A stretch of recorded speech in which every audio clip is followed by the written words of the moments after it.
जय हिंद, जय भारत। सभी का स्वागत, अभिनंदन अपने YouTube channel Vande Mataram classes पर। हम आज पढ़ने जा रहे हैं हमारा राजस्थान कक्षा 7, हमारा राजस्थान भाग 2 को आज पढ़ने जा रहे हैं। इसमें पहला अध्याय का एक पार्ट अपने पहले देख लिया था, दूसरा पार्ट आज पढ़ रहे हैं। इस क्लास में कक्षा 7 के साथ साथ सिर्फ प्रतियोगिता परीक्षाओं के हिसाब से इसको अपन पढ़ेंगे। वर्तमान में जितने भी एग्जाम हो रहे हैं तो इन किताबों से हूबहू प्रश्न आ रहे हैं। यदि आप अच्छी तैयारी करना चाह रहे हैं, किसी भी प्रश्न को गलत नहीं करना चाह रहे हैं, तो इन बुकों का भी अध्ययन करना बहुत आवश्यक है। तो स्टार्ट करते हैं हमारा राजस्थान में अध्याय फर्स्ट।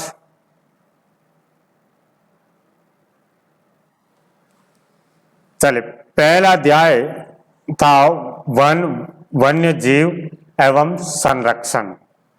वन्य जीव एवं संरक्षण से संबंधित जो जानकारी इसमें देखेंगे। इसमें लास्ट वाली क्लास में अपन ने वनों के प्रकार और भौगोलिक दृष्टि से वनों का वर्गीकरण इसका अध्ययन कर लिया था। आगे बात करते हैं, राष्ट्रीय उद्यान भी अपन ने देख लिया था। राजस्थान में 3 राष्ट्रीय उद्यान हैं, केवलादेव, रणथंभौर, मुकुंदरा हिल्स। फिर वन्य जीव अभ्यारण्य की बात कर रहे थे, तो स्टार्ट करते हैं वन्य जीव अभ्यारण्य। वन्य जीव अभ्यारण्य का क्या अर्थ होता है? अभयारण्य का यहाँ पर अर्थ दे रखा है कि अभय और अरण्य। अभय अरण्य यानी भय से मुक्त वन, अर्थात ऐसा वन जहाँ वन्य जीव सुरक्षित घूम सके। वन्य जो जीव है वो सुरक्षित घूम सके, ऐसा क्षेत्र जहाँ वन्य जीव सुरक्षित रूप से घूम सके हैं, उस क्षेत्र को अपन क्या कहेंगे? अभयारण्य कहेंगे। इसी उद्देश्य के लिए सरकार द्वारा वन क्षेत्र को संरक्षित किया जाता है। राजस्थान में कई वन्य जीव अभयारण्य है, जिसमें कुछ वन्य जीव अभयारण्य इस तालिका में दिया जा रहा है। तो इसमें अपन शॉर्ट में देखेंगे। आगे वाली क्लास की जो बुक का अपन अध्ययन करेंगे, जिसमें और डिटेल से आता जाएगा। तो देखते हैं इस वाली बुक में क्या क्या चीजें दे रखी है। तो इसमें दे रखा है राष्ट्रीय मरु उद्यान जीव अभयारण्य। राष्ट्रीय मरु उद्यान ये राजस्थान में कौन कौन से जिलों में फैला हुआ है? तो राजस्थान के जैसलमेर और बाड़मेर जिलों में फैला हुआ है, 2 जिलों में फैला हुआ है। और क्षेत्रफल की दृष्टि से राजस्थान का सबसे बड़ा अभयारण्य भी राष्ट्रीय मरु उद्यान ही है। टोटल इसका क्षेत्रफल है 3162 किलोमीटर स्क्वायर में है, जिसमें से 1900 किलोमीटर तो जैसलमेर में है और बाकी बचा हुआ जो बाड़मेर में है। तो आप ये ध्यान रखना, क्षेत्रफल की दृष्टि से सबसे बड़ा जो अभयारण्य है वो कौन सा है राजस्थान में? तो राष्ट्रीय मरु उद्यान है। ठीक है। और इसमें कौन कौन से वन्य जीव पाए जाते हैं? तो गोडावण पाया जाता है। गोडावण पक्षी इसी अभयारण्य में पाया जाता है, जो राजस्थान का राज्य पक्षी भी है। राजस्थान का राज्य पक्षी गोडावण। भेड़िया पाया जाता है, सियार, लोमड़ी, चिंकारा, जो अपना राजस्थान का राज्य पशु है, चिंकारा पाया जाता है। नीलगाय इसमें देखने को मिलती है। ठीक है। तो राष्ट्रीय मरु उद्यान के बारे में बताया था। दूसरा है केवलादेवी वन्य जीव अभयारण्य। केलादेवी वन्य जीव अभयारण्य। तो केलादेवी वन्य जीव अभयारण्य सवाई माधोपुर और करौली 2 जिलों में फैला हुआ है। ये भी सवाई माधोपुर और करौली। इसमें कौन कौन से वन्य जीव है? तो बगेरा, भेड़िया, चीतल और खरगोश। बगेरा, भेड़िया, चीतल और खरगोश ये वन्य जीव केलादेवी वन्य जीव अभयारण्य में है। नेक्स्ट देखते हैं कुंभलगढ़ वन्य जीव अभयारण्य। कुंभलगढ़ राजसमंद में सर्वाधिक पार्ट तो राजसमंद में, राजसमंद के अलावा ये पाली में भी है और उदयपुर जिले में भी फैला हुआ है। बाघ है, भालू है, चिंकारा है, नीलगाय, ये इसमें देखने को मिलते हैं कुंभलगढ़ वन्य जीव अभ्यारण्य में। चलिए नेक्स्ट बात करते हैं फुलवारी किनाल वन्य जीव अभ्यारण्य। फुलवारी किनाल उदयपुर में है। बाघ है, चीतल है, सियार, भेड़िया, सांबर, ये यहाँ पर देखने को मिलते हैं। ठीक है, नेक्स्ट है सरिस्का वन्य जीव अभ्यारण्य अलवर है। सरिस्का वन्य जीव अभ्यारण्य अलवर है।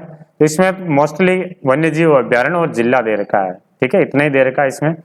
तो बाघ है, विशेष तौर से बाघ है, और क्या है, जरक है, सांबर है। सांबर, ये सांबर अलवर का शुभंकर है। अलवर का शुभंकर सांबर ही है।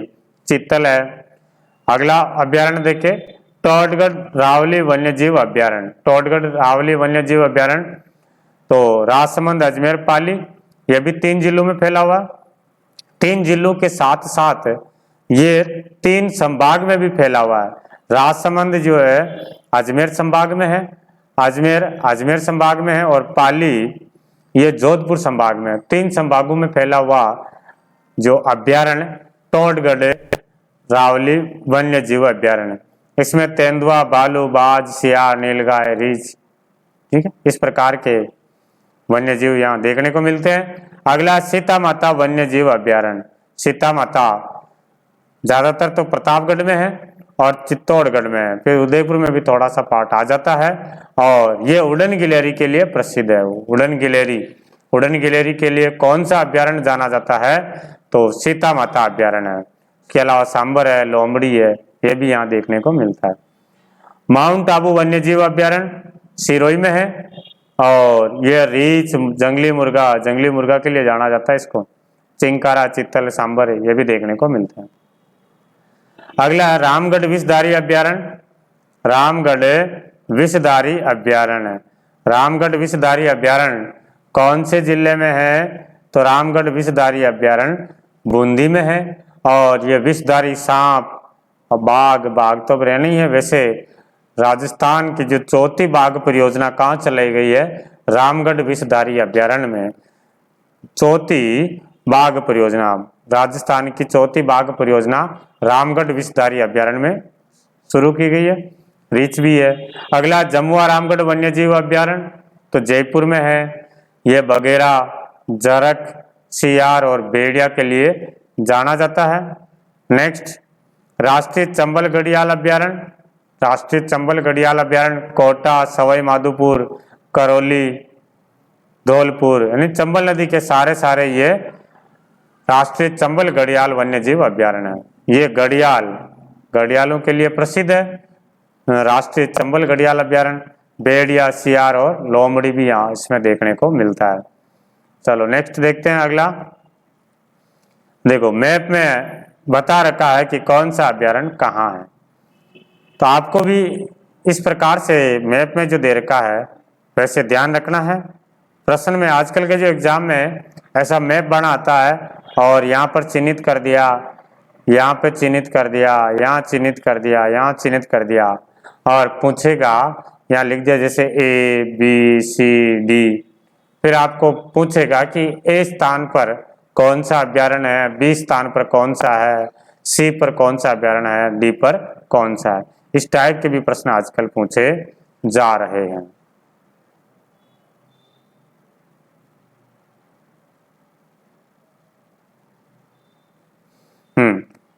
तो जैसलमेर और बाड़मेर में अपने को दे रखा राष्ट्रीय मरु उद्यान है। और उसके अलावा बात करें, जूम करके देखे, देखो अपने को सिरोही में दे रखा माउंट आबू। सिरोही में माउंट आबू दे दिया। उदयपुर में फुलवारी की नाल दे दिया, ये फुलवारी की नाल है। ये जयसमंद अभ्यारण्य है। यहाँ पे सज्जनगढ़ अभ्यारण्य है उदयपुर में। और कुंभलगढ़ में दे दिया, कुंभलगढ़ जो राजसमंद, पाली और उदयपुर, ये कुंभलगढ़ अभ्यारण्य दे दिया। उसके अलावा आगे बात करें रावली टोडगढ़ अभ्यारण्य, अजमेर, राजसमंद और पाली। चित्तौड़गढ़ में बस्सी अभ्यारण्य दे दिया। बूंदी में रामगढ़ विषधारी अभ्यारण्य, कोटा में जवाहर सागर है। उसके अलावा चित्तौड़गढ़ में बेंसरोडगढ़, सीता माता अभ्यारण्य प्रतापगढ़ और चित्तौड़गढ़ में है। मुकुंदरा हिल्स राष्ट्रीय उद्यान दे दिया है, कोटा चित्तौड़ और कोटा झालावाड़ में दे दिया। शेरगढ़ अभ्यारण्य बारां में दे दिया। दर्रा जवाहर सागर कोटा ये इस प्रकार से दे दिया।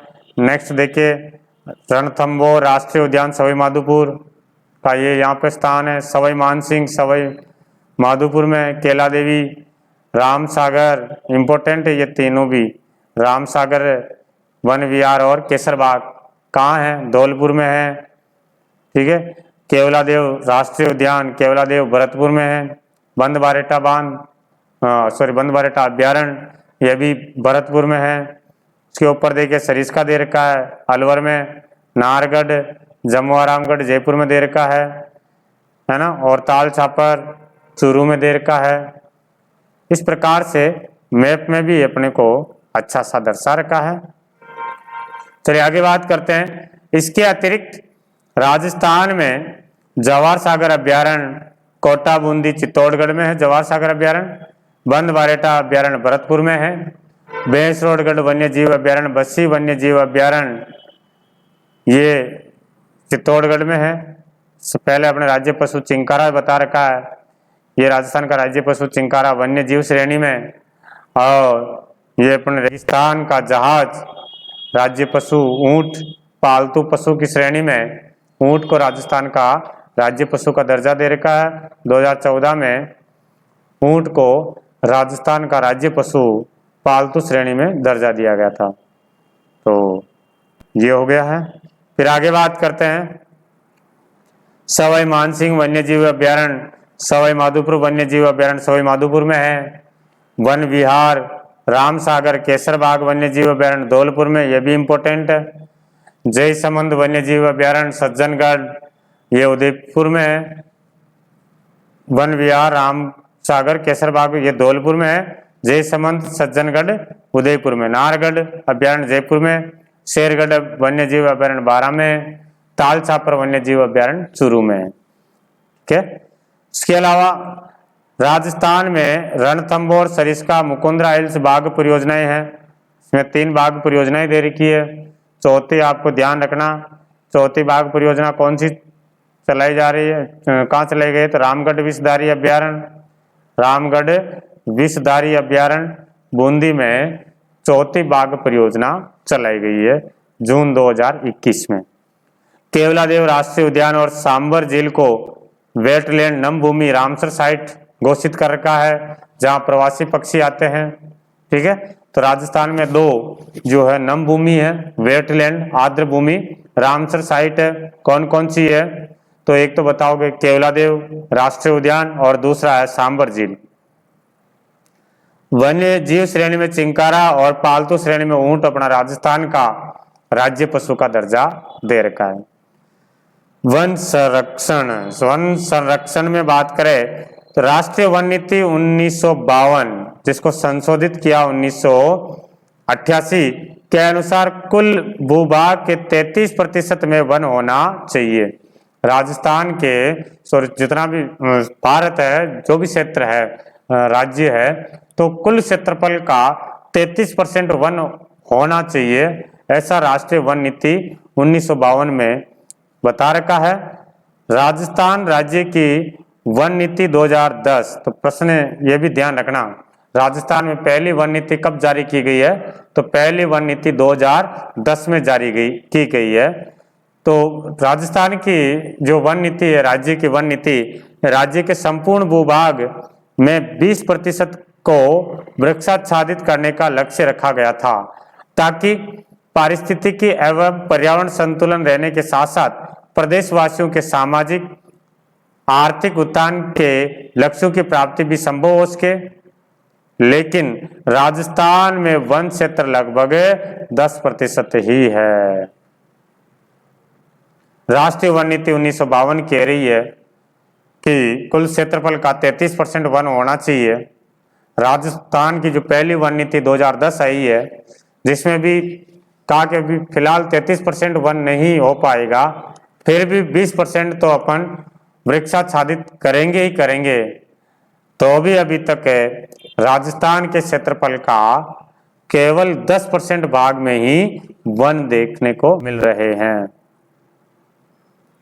वनों की अंधाधुंध कटाई एवं जागरूकता के अभाव के कारण राजस्थान में आरक्षित वनों का क्षेत्रफल समय के साथ कम हुआ है।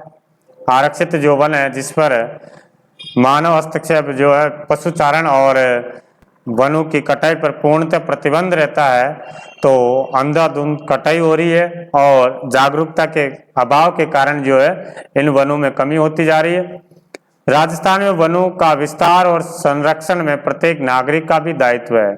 सरकार तो प्रयास कर ही रही है वनों का जो बचाने के लिए, और जितना लक्ष्य रख रखा उसे ज्यादा रखने का, तो सरकार के साथ साथ प्रत्येक नागरिकों का भी कर्तव्य बनता है, दायित्व बनता है कि वनों का विस्तार करना चाहिए और वन्य जीवों का संरक्षण करना चाहिए। वन संरक्षण के उद्देश्य से राज्य सरकार एवं अनेक संस्थाओं द्वारा जनमानस में जागरूकता हेतु अभियान चलाए गए हैं। सरकार भी जो है जागरूक कर रही है, अभियान चला रही है, और कई सारी संस्थाएं भी है जो इस प्रकार के अभियान चलाए जा रहे हैं, जिससे वनों से लकड़ी काटने पर पाबंदी लगाई गई है। वनों से लकड़ी काटने पर पाबंदी लगाई गई है। वृक्षारोपण, चारागाह विकास, सामाजिक वानिकी के कार्य किए गए हैं। सामाजिक कार्य वानिकी में जिस प्रकार से देवी देवताओं के भी है, भी कुछ क्षेत्र जो देवी देवताओं के नाम पर छोड़े जाते हैं, ओरण वगैरह बोलते हैं बनी, जिसमें लकड़ी काटने पर जो है पूर्णतः प्रतिबंध रहता है। नेक्स्ट, जोधपुर में केंद्रीय शुष्क अनुसंधान संस्थान, इंपॉर्टेंट है भाई, केंद्रीय शुष्क क्षेत्र अनुसंधान संस्थान, जिसको शॉर्ट में कहते हैं काजरी, central arid zone research centre, CAZRI, काजरी, central arid zone research institute, Hindi में कहते हैं केंद्रीय शुष्क क्षेत्र अनुसंधान संस्थान। प्रश्न आता है कि काजरी की स्थापना कब की गई है, तो 1959 में की गई है। काजरी का मुख्यालय कहाँ है, तो जोधपुर में। ठीक है, एक तो ये याद रखना। एक शुष्क वन अनुसंधान संस्थान, जिसको शॉर्ट में आफरी कहते हैं, आफरी, इसका मुख्यालय भी जोधपुर में 1985 में आफरी की स्थापना की जाती है। शुष्क वन अनुसंधान संस्थान, एरिड फॉरेस्ट अनुसंधान का हो जाएगा आफरी अनुसंधान रिसर्च और इंस्टीट्यूट। ठीक है, इसका मुख्यालय भी कहाँ है, जोधपुर में। तो काजरी और आफरी दोनों का पूरा नाम भी याद रखना और इनका मुख्यालय भी याद रखना। प्रतियोगिता परीक्षाओं में कई बार यहाँ से प्रश्न पूछा गया है। इस संस्थान का उद्देश्य शुष्क एवं अर्धशुष्क क्षेत्रों में वनों एवं वन्य जीवों के विकास हेतु अनुसंधान करना है। ठीक है, तो काजरी और आफरी का उद्देश्य क्या है, शुष्क और अर्धशुष्क क्षेत्रों में वनों व वन्य जीवों के विकास हेतु अनुसंधान करना। चलिए ये भी जान लेते हैं क्या बताया जा रहा है कि राजस्थान के जोधपुर जिले के खेजड़ली गांव में ठेकेदारों द्वारा वृक्षों को काटा जा रहा था। बचाने के लिए उस क्षेत्र के लोगों ने विरोध किया। अमृता देवी के नेतृत्व में 1730 ईस्वी में 363 स्त्री पुरुष ने वनों को बचाने के लिए वृक्षों से लिपट करके बलिदान दे दिया गया, जिसको खेजड़ली गांव की घटना कहते हैं। तो खेजड़ली गांव की घटना कब होती है, 1730 ईस्वी में। तो इसमें जो बता रखा है कि खेजड़ली गांव कहाँ पड़ता है, जोधपुर में। यहाँ एक शासक था जोधपुर का, अभय सिंह के समय ये घटना हुई थी। खेजड़ली गांव की घटना किस शासक के समय हुई थी, अभय सिंह के समय। दूसरा प्रश्न है कि खेजड़ली गांव की जो घटना हुई है किसके नेतृत्व में लोगों ने बलिदान दिया था, तो अमृता देवी बिश्नोई के नेतृत्व में 363 लोगों ने बलिदान दिया था खेजड़ी वृक्ष को बचाने के लिए। अमृता देवी की स्मृति में यहाँ एक मृग उपवन स्थापित किया गया। ठीक है, मृग उपवन जो है कहाँ स्थापित किया गया, खेजड़ली गांव में अमृता देवी के स्मृति में। प्रतिवर्ष भाद्रपद माह के शुक्ल दशमी को, यानी जो तेजा दशमी आती है, उस समय खेजड़ली गांव में विश्व का एकमात्र वृक्ष मेला लगता है। विश्व का एकमात्र वृक्ष मेला कहाँ लगता है, खेजड़ली गांव में। कब लगता है, भाद्रपद शुक्ल दशमी को लगता है। ठीक है, चलिए आगे बात करते हैं वाष्पीकरण। वाष्पीकरण का मतलब क्या होता है, तापमान अधिक होने पर जल का वाष्प बन करके उठ जाना, तो ये क्या कहलाता? वाष्पीकरण। अभयारण्य पशु पक्षी विहार है तो संरक्षित वन क्षेत्र को अभयारण्य कहते हैं। सदाबहार वन किसे कहते हैं? ऐसे वन जो सदैव हरा भरा रहते हैं। ठीक है, चलिए प्रश्न देख लेते हैं। राजस्थान का राज्य पक्षी कौन सा है? तो राजस्थान का राज्य पक्षी गोडावण है। गोडावण राजस्थान का राज्य पक्षी है और इसे ग्रेट इंडियन बस्टर्ड कहा जाता है। ग्रेट इंडियन बस्टर्ड किसे कहा जाता है? गोडावण को कहा जाता है। 1981 में गोडावण को राज्य पक्षी का दर्जा दिया गया है। और गोडावण पक्षी के प्रजनन स्थली के रूप में कौन सा जंतुआलय जाना जाता है? तो जोधपुर जंतुआलय। राजस्थान में सदाबहार वन कहाँ पाए जाते हैं? सदाबहार वन, ऐसे वन जो सदैव हरे भरे रहते हैं, तो ऐसे वन पाए जाते हैं माउंट आबू। माउंट आबू अभ्यारण्य में यहाँ पे जो है वन है सदैव हरे भरे सदाबहार वन पाए जाते हैं। यस, मिलान करना है, मिलान करते हैं। देखिए, सीता माता वन्य जीव अभ्यारण्य, सीता माता वन्य जीव अभ्यारण्य किसके लिए प्रसिद्ध है? तो सीता माता वन्य जीव अभ्यारण्य उड़न गिलहरी के लिए प्रसिद्ध है। उड़न गिलहरी प्रतापगढ़ में है, प्रतापगढ़ चित्तौड़गढ़ में। नेक्स्ट, राष्ट्रीय मरु उद्यान वन्य जीव अभ्यारण्य, ये किसके लिए प्रसिद्ध है? तो जैसलमेर और बाड़मेर जिले में है और ये गोडावण पक्षी के लिए प्रसिद्ध है। रणथंभौर राष्ट्रीय उद्यान, रणथंभौर राष्ट्रीय उद्यान सवाई माधोपुर बाघ के लिए प्रसिद्ध है, बाघ के लिए ये प्रसिद्ध है। और केवलादेव राष्ट्रीय उद्यान, तो केवलादेव राष्ट्रीय उद्यान के लिए बात करेंगे साइबेरियन क्रेन सारस के लिए ये प्रसिद्ध है। केवलादेव घना पक्षी विहार अभ्यारण्य भरतपुर। चलिए नेक्स्ट बात करते हैं, आगे ये प्रश्न दे रखे हैं, राष्ट्रीय उद्यानों के नाम है। तो राष्ट्रीय उद्यान कौन कौन सा है? रणथंभौर राष्ट्रीय उद्यान सवाई माधोपुर में, केवलादेव घना पक्षी विहार अभ्यारण्य और मुकुंदरा हिल्स है। किन्हीं 4 वन्य जीव अभ्यारण्य के नाम है? तो काफी सारे अभ्यारण्य अपने 26 है वन्य जीव अभ्यारण्य। और सर्वाधिक वन्य जीव अभ्यारण्य कौन से जिले में है? तो बताएंगे उदयपुर जिले में। सबसे ज्यादा वन्य जीव अभ्यारण्य कौन से जिले में है? तो उदयपुर जिले में है। ठीक है, तो ये देखा था अपन ने वन वन्य जीव एवं संरक्षण है। मिलेंगे अपन अगली क्लास में, तब तक के लिए जय हिंद, जय भारत, वंदे मातरम।